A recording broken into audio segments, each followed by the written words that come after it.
Diversity in culture is always what has driven you, sir, Mr. Moen, who comes from 23 Mile and Van Dyke in the probably one of the more Caucasian areas of the map.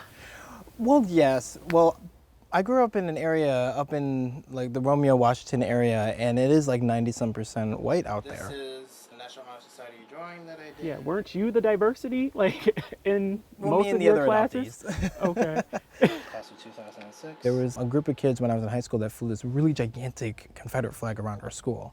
And I remember they used to interrogate me and they would interrogate other people. And it was really scary because it was that feeling of kind of like, as soon as you leave the house, and this is something that I went to an adoption heritage camp not too long ago, and we talked about this to other white parents who adopt children of other ethnicities. You may raise your child one way in every possible shape and form with all the love and care, but you have to understand that the minute they leave your house, they're not seen as your children. They're seen as a BIPOC person, as an LGBT person. They're seen completely different. I just remember like that feeling of like needing to belong was definitely something that kind of felt off. Now, I'm just speaking for myself. I don't speak for all adoptees by any means. But it was just that feeling of kind of like, you know, you're not white enough to be white, but because of how I look, I was always like, where are you from? You're so exotic. Are you from the area? And I'm like, I live at 29 Mile Road. I had people touching my hair. I had people...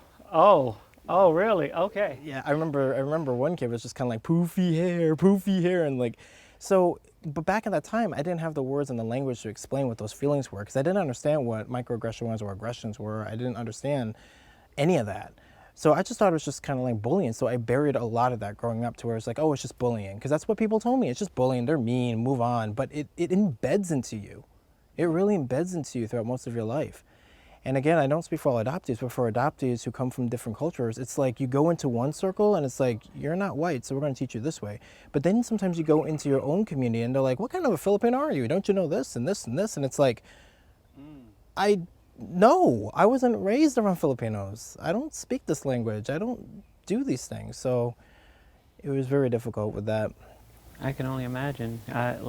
It's funny because I know that during the course of our relationship, kind of teaching you the language around all of those things has been quite the journey for us, just because me being a black man of color, like I I know about microaggressions. I know there have been quite many a times where I've had to deal with it, and so I know that that's like a lot of our relationship, a lot of how we connected has been me kind of seeing a situation and letting you know that what just happened to you was messed up, right? Yeah, and Let me explain it. And it would go over my head all the time because, again, I didn't have the language to explain it. I didn't know the wording of it. I remember in high school, I had a group of guys literally play off my Asian heritage as a kind of a joke. And it wasn't until many, many years later that I realized I was basically like an entertainer to their amusement. And it was humiliating. In fact, I actually kind of buried that story most of my life until more recently where I talked about it.